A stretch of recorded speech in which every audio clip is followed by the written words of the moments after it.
إن الحمد لله نحمده ونستعينه ونستغفره ونستهديه ونعوذ بالله من شرور أنفسنا ومن سيئات أعمالنا. من يهده الله فلا مضل له ومن يضلل فلا هادي له، وأشهد أن لا إله إلا الله وحده لا شريك له، وأشهد أن محمدا عبده ورسوله. يا أيها الذين آمنوا اتقوا الله وقولوا قولا سديدا يصلح لكم أعمالكم ويغفر لكم ذنوبكم، ومن يطع الله ورسوله فقد فاز فوزا عظيما. أما بعد، فإن أصدق الكلام كتاب الله، وخير الهدي هدي محمد صلى الله عليه وسلم، وشر الأمور محدثاتها، وكل محدثة بدعة، وكل بدعة ضلالة، وكل ضلالة في النار. براسی باشترین کلامی خوای پروردگارە کە لە قورئانی پیرۆزە ئەی فەرمێ و باشترین ڕێبازی محەممەدی مختار صلی الله عليه وسلم، و خراپترین ڕێباز و ڕێچکان ئەو ڕێباز و ڕێچکانانەیە کە پێچەوانەی ڕێبازەکەی پێغەمبەری خوایە صلی الله عليه وسلم. و هەر لادانێک و هەر سەرپێچیەک لە ڕێبازی پێغەمبەری خوا صلی الله عليه وسلم بەڕاستی سەرگەردانی و نەگبەتی و بەدبەختی بەدواوەیە لە دنیا و لە قیامەتیشا لە خاوەنەکەی وەرناگیرێ و پەنا بەخوا سەری لە ئاگری جەهەنەمەوە دەرئەکا. خۆشەویستەکانم موسڵمانە بەڕێزەکان، لە زنجیرە باسەکانی ناساندنی پێغەمبەری خوایە صلی الله عليه وسلم پێغەمبەر ناسی لباسی خانوادەی پێغەمبەری خوایە صلی الله عليه وسلم، و بەتایبەت خێزان و ژنەکانی پێغەمبەری خوا صلی الله عليه وسلم هەندێ مەسائلمان عەرزی بەڕێزتان کرد کە پێغەمبەری خوا صلی الله عليه وسلم ئەو گومانانەی بۆی ئەکرێ دەربارەی ژنەکانی هەندێکیمان وەڵام دایەوە. ئەمڕۆ باسی معاملە و هەڵسوکەوتی پێغەمبەری خوا ئەکەین صلی الله عليه وسلم لەگەڵ خێزانەکانیا، چۆن پێغەمبەری خوا صلی الله عليه وسلم هەڵسوکەوتی کردووە لەگەڵ هاوسەرەکانیە، بۆ ئەوەی فێر ببین کە ئێمەی موسڵمان هەر وەکو چۆن پێغەمبەرەکەمان، چۆن ئاینە پیرۆزەکەمان دایناوە معاملە و هەڵسوکەوت بکەین لەگەڵ خێزانەکانمانە، لەگەڵ هاوسەرەکانمانە، ئێمەش ئاوا بین. خۆشەویستەکانم، مافی ژن و مێردایەتی لە ئیسلامە زۆر گەورەیە، و بە تایبەت مافی ژنان، چونکە بەڕاستی خەڵکانێک هەیە ئەمڕۆ بە ناوی مافی ژنەوە بێئەدەبی و بێحورمەتی بەرامبەر بە ئیسلام ئەکەن، وا دەرئەخەن بۆ ڕەواج پێدانی فکرە بۆگەنەکانیان، وا دەرئەخەن کە ئیسلام مافی ئافرەتانی نەداوە. طبعا زۆر بە هەڵەیا چوون، عرضم کردن جارێکی تر لەم شوێنەوە یان چەند جارێکی تر عرضم کردون ئەوانە دوو جۆر کەسن، کەسانێکن نەفامن، نەزانن، هەڵخەڵەتێنراون. ئیسلام لە ئیسلام هیچ شارەزاییەکیان نییە، یان کەمترین شارەزاییان هەیە لە ئیسلام، بۆیە تووشی ئەو هەڵابن. کەسانێکیش هەن بەڕاستی فێڵبازن، خەڵخەڵەتێنەرن، دەستی دوژمنانی ئیسلامن لە ناو مسلمانانە، و ئەیانەوێ مسلمانان سەرگەردان کەن لە دینەکەی خۆیان بیان خەنە گومانەوە. خۆشەویستەکانم، ئەوەی بەدەستی ئەوانەوەیە دەربارەی ئەوەی کە ئیسلام مافی ئافرەتی نەداوە تەنها چەند خاڵێکە، لەوە زیاتر نییە، ناتوانن لێی بەدەربن، وەکو بەبەغا دووبارەی ئەکەنەوە، بێ ئەوەی گوێ بگرن لە بانخوازان و لە زانایانی ئیسلام، گوێ ناگرن، ئەوان نایانەوێت گوێ بگرن، ناشیانەوێت تێبگەن، دووبارە یەکەنەوە ئیسلام نیوەی مافی ئافرەتی داوە، یعنی لە میراتیان نیوەی پیاوی داوەتە ئافرەت. وللذكر مثل حظ الأنثيين. ئەم ئاەتە بەردەوام ئەوان ئەم ئاەتە دووبارە ئەکەنەوە کە سبحان الله بە هیچ شێوازێک ئەوان لەم ئاەتە تێنەگەیشتون. ام ديم او ديمي ام اياتيان نخويندوتوا لچوار مسألة عرضم كردن چنجار لچوار مسألة لميراتا ميرات مسائل لكي زور زورن لچوار مسألة بو مصلحتي برجواندي آفرت بيش بياو حصي بياو لآفرت زياترا لچاندين مسألة ترى ام قسل من وربقلن وروني شيكما ولا وتاري تايبتا لمباروا روجه للروجان ان شاء الله قرمان وعمر باقي به لچاندين مسألة ترى زور زياتر لچوار آفرت لبياو زياتر ابا بو باسينا كان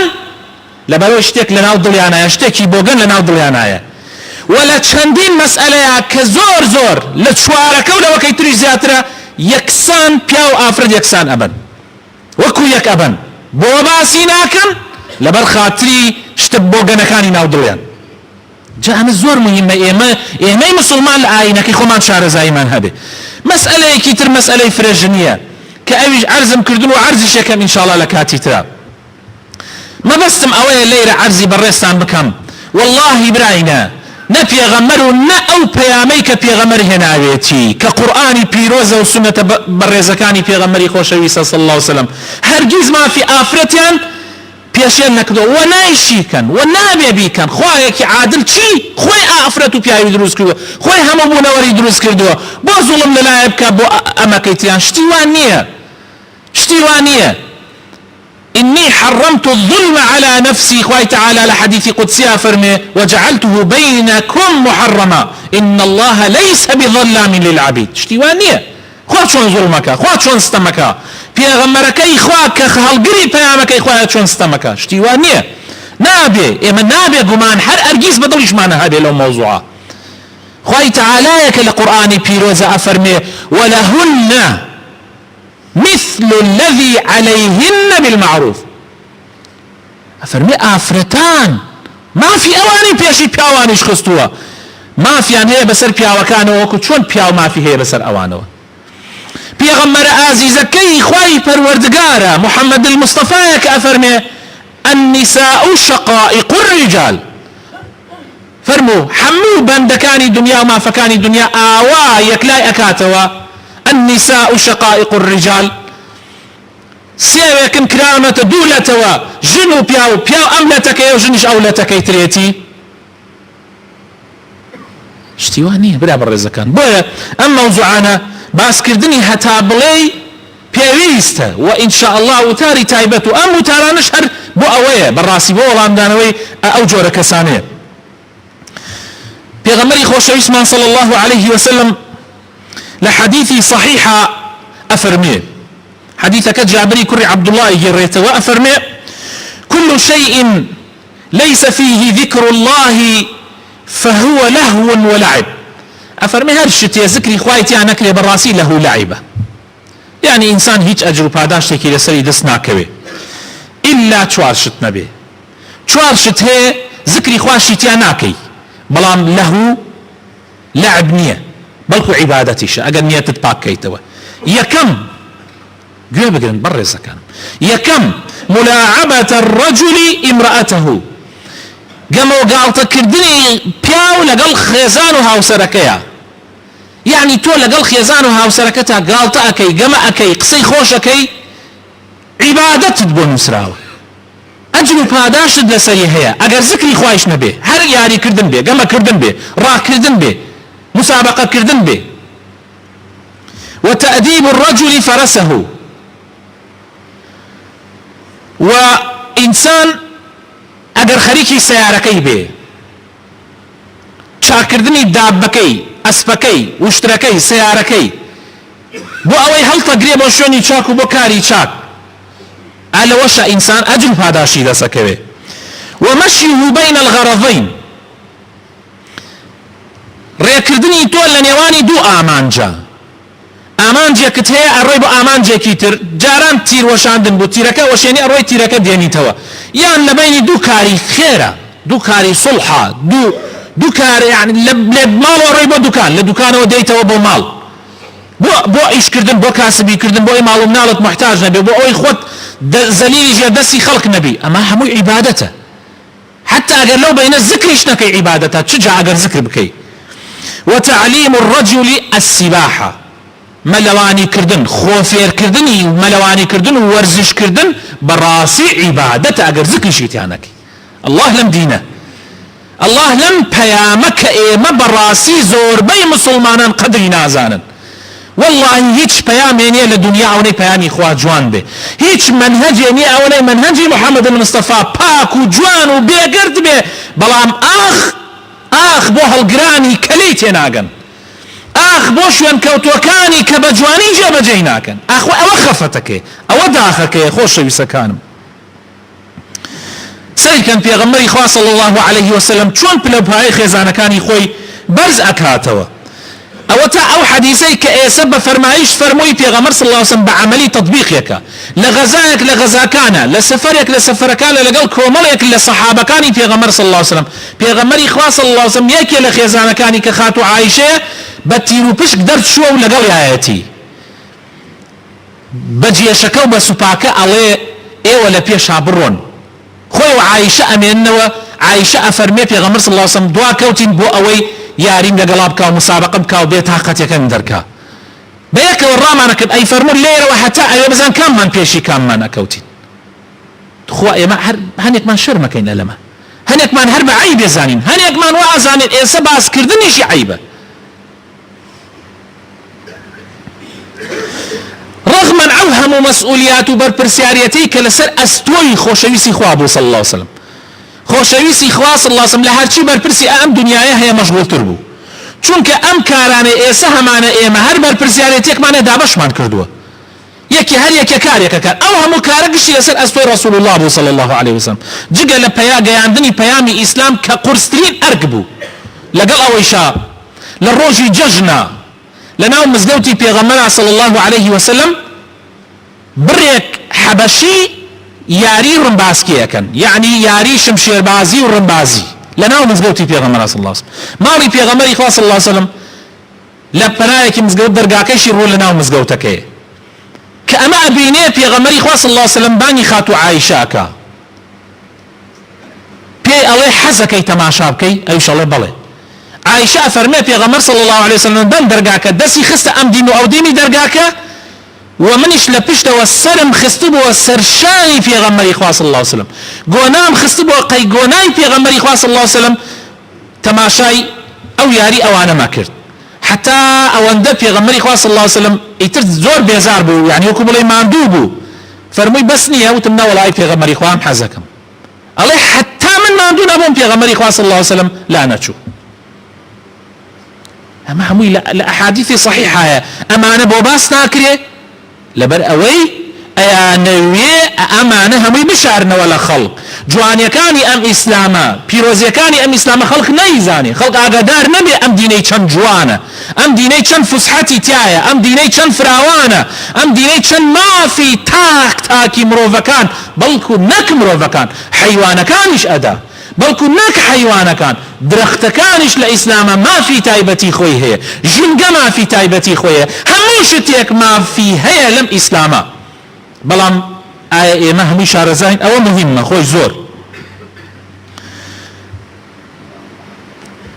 پیغمبری خواه صلى الله عليه وسلم روجه كان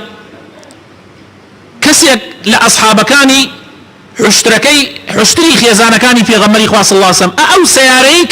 كمنالكاني پیغمبر خيزانكاني پیغمبري لناوايا توزيز السريع لي اخره حشترك السريع لي اخره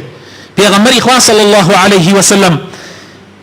افرمي رويدك يا انجش سوقك بالقوارير آقات لخود بي انجش واصحابه بو كسايقي حشتركان بو افرمي لسر خود توزي لسر خود آقات لشوشكان بي يعني آقات لخيزانكان بي كوكو شوشن كوكو شوشت جوان وبيقرد وناسكن يعني بقواريرنا يا پیغمبر اخوة صلى الله عليه وسلم وخمي عن اخوة وحزناك آزاري عن بيبقى لنا همو خلقا بعام مسلمانان وغير مسلمان عيبه هر ناوي جنك تشبيني هر بلا من جنك يخول مخوش شوي صحابيكي پیغمبر صلى الله عليه وسلم عمي كري عاص دون ايمان دهيني لصالكاني ششي كوتشيا إيمان هيني ديتا خزمتي بيغمر صلى الله عليه وسلم بيغمري خواش هر كسيك زو إيماني هنا بي درن إيماني هنا بي يك جار هات بيتا خزمتي أو اندر روي بي أدا أو كسوا أزاني تنها أمي خوشوي وأمي لها مو خلق ترخوش ترأبي هر كسي شو بيتا خزمتي بيغمر صلى الله عليه وسلم او اندر پیغمبری خواه روی گشت بو برانبری اما اندر بگرمی و رویشتو کابرا وای زانیه تنها او خوشویسی پیغمبری خواه صلی اللہ علیہ وسلم عمر وا ازانیه لناو حمو پیاوانو افرتانی اصحابکانی پیغمبر صلی اللہ علیہ وسلم او پیغمبری خواه اوی لهموی خوشتروی بویا دیتا لای پیغمبری خواه صلی اللہ علیہ وسلم حزکا امل وکو چون بودن پیغمبر رو ببیسی افرمی ای پیغمبری خواه که خوشویسترین کسل لای تو پیغمبری خواه صلی اللہ علیہ وسلم افرمی عائشة زور عجیبه سبحان الله افرمی ای پیغمبری خواه لپیاوان علم افرمی باوشی افرمی ایتر دوائی او يعني ابو بكر الصديق افرمي دواي او افرمي عمر كري خطاب افرمي دواي او افرمي عثمان كري عفان افرمي دواي او اي قريب يا غمري خواه صلى الله عليه وسلم نايكم الله لصحابه كان عمر علي زانيم سري من دوره بويا واسم هنا زانيم علي بون دركو او خوشويسي بيغمر بو من دري بري خوشويسي كي جواب بلام وكو بلاي مني لهم خوشتر بيوانيه بلكم مني وكو اصحابه كان يتر خوش بلام تسلسلكي من دوره بويا واسم هنا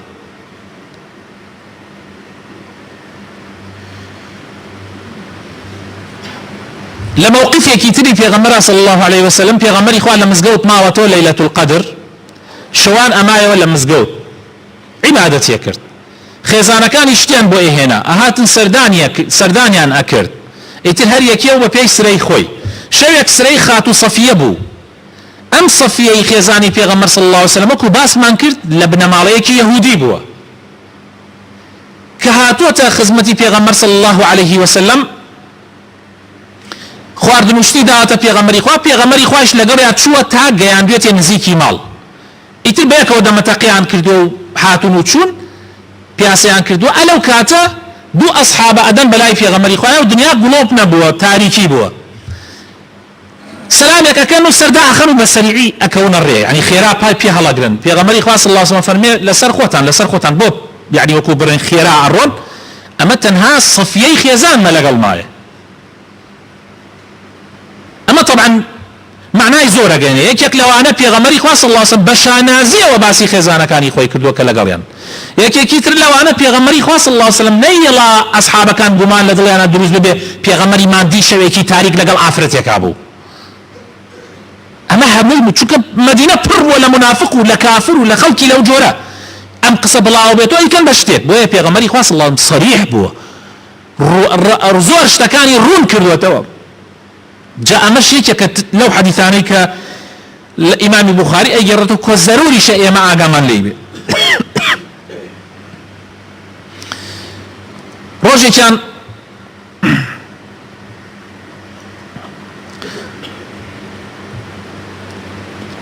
كابرايكي فارسي أنس بومان يجرته أفرمي إن جارا لرسول الله صلى الله عليه وسلم فارسيا كان طيب المرق كابرايكي فارسي شورباي خوشي أكرت شورباي خوشي دروس أكرت فصنع لرسول الله صلى الله عليه وسلم شوربايكي خوشي بو بيغمري خوا كردبو دعوتي بيغمري خوا كرت شو دعوتي بيغمري خوا كرت يهودي دعوتي بكردها بيغمر أتشو مسيحي دعوتي بكردها أتشو هر كسيك دعوتي بيغمري خوا بكردها بيغمري خوا صلى الله عليه وسلم أتشو پێغەمبەری خوا بڵێم زیاتر لە ماڵە غەیرە دینەکانە دعوت بۆ تا لە ماڵە دیندارەکانە ئەمەش زۆر مهمە ئێمە بیزانین ئەم مەسائلانە گرنگن چونکە ئێمە وا ئەزانین ئەوەی مسلمان بێ ئیتر نابێ دەستخاتە ناو دەست یەهودی سەلام لە مەسیحی بکا ئەبێ دائیمەن درژ بێ گرژ بێ کورە هەتا لەگەڵ مسلمانە لە مەزهەبەکەی خۆی نەوێ لە حزبەکەی خۆی نەبێ ئیتر لوتەکاتە ئەو لاوەلەی وأزاني إيتر أبي براينا أمانة للدنيا لمعاملات الدنيا نية بيغمري خاص الله سم قهتوا نبوة هرجيز ونبوة أم كابرايا دعوتي بيغمري خوا كابو مالوا شربايا كي خوشي دروس كدو حسكا بيغمري خوا لي بخوا پیغمبری خوا صلی الله علیه وسلم افرمی اشارت بو عائشه کا فرمی ایشم لگلا او شوا سری عائشه او روجا افرمی با ایشم لگلا به او دعوتکی اخر براین اسما پیاوه که دعوت معنی کرد قط الین خزانکش من لگل ما به شتیوا الین کابرای فارسی وتی نه والله ای پیغمبری خوا بس خود فرمویده نه کابرا دوای تۆزەکەم هاتەوە وتی ئەی پێغەمبەری خوا حەزەکەم بێی دعوەتم کردو و شۆربایە خۆشم دروست کردووە فەرمووی عایشەش بێ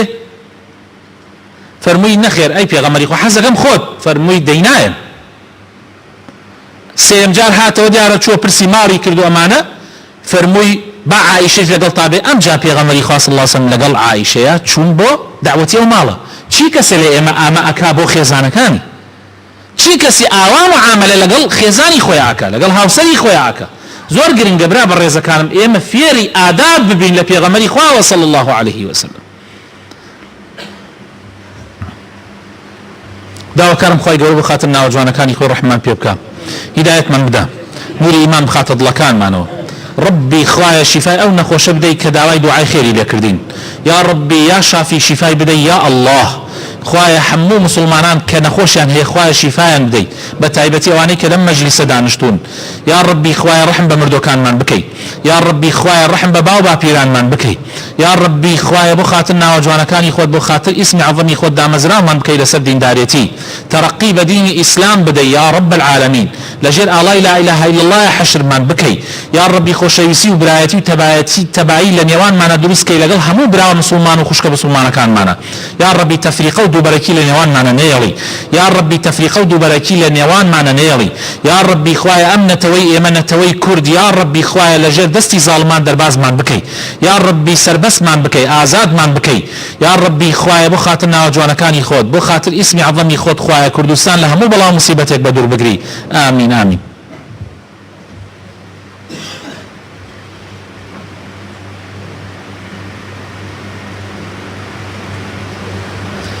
آمين آمين الحمد لله والصلاة والسلام على سيدي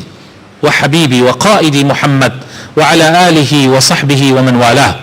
يا أيها الذين آمنوا اتقوا الله حق تقاته ولا تموتن إلا وأنتم مسلمون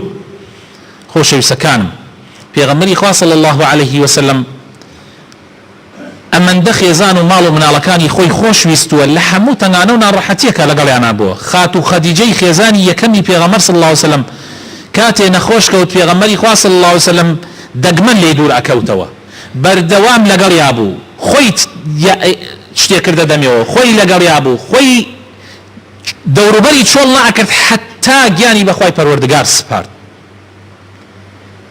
یەکێک لە خێزانەکانی پێغەمبەری خوا صلی الله عليه وسلم كبيروزا وميموني خزاني پیغمبر صلى الله عليه وسلم بما نجرته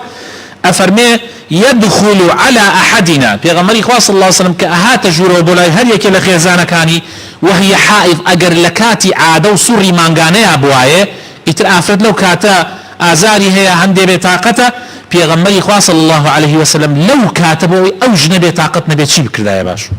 تصور كان شيء أكل لو كاته أفرمي فيضع رأسه في حجرها فيقرأ القرآن بيغمري خواص الله صلى سري أخست الدعوين من قرآن يخرنا بو أوي بيتاقة نبي بو أوي نلين بيغمر قيز من ليكاتوا ها لمن دور أقري نا لو كاتاني كخزانة كان نخوش باين آزايا هبايا زياتر بيغمري خواص الله صلى الله عليه وسلم لقال خزانة كان يا مزيك أبو يوم لموقفك ترى وكوتا موقفي أم هفتيامان بالتأكيد إنسان دو جني هبي وسير جني هبي لناو يكتريا غيران هي يك لخزانة كاني بيغمري خوا زينب وخزمي نزيكي بيغمري خوا خويتي أي تريشيان صفيي كتشي حيي كابرا يهودية روجي كان تشتيك أبي لبينانا زينب صفية عليها هاي كتشي يهودي هكذا جولاكا قسيكي ناخوشكا بيغمري خوا اقريتو تماشاكا صفية اقري علي بوشي اقري صفية علي والله زينب واي بيوت اي بيغمري خوا صلى الله عليه وسلم تشيكا لما موقفه ايما موقف من شون بيلم حالتانا بيغمري خوا صلى الله عليه وسلم افرمي اي بيت بوتا من ميردكم محمد من باوكم هارون پیغمبری جولكيه من مامم موسى پیغمبری جولكيه سيد كان برافو الرزا كان علي صفيه ده سكابه بيكمين واويل دلياتي ناميني تواو تو جولكي مامت موسى پیغمبری اهل كتابه پیغمبری جولكيه باوكت هارون ابراهيم موسى وميردكتش محمد المصطفى صلى الله عليه وسلم تبو بيتاقته يعني بس هي كلمة پیغمبری خوا صلى الله عليه وسلم كيشكان چاره سركه ايما زور پيويست من بوهي كالحمو كاروباركاني جيان مانا بقرين بو خزمتي پیغمبری خوا بو خزمتي او پیامي كپیغمبر هنايتي كقرآني بيوزا إن الله وملائكته يصلون على النبي يا أيها الذين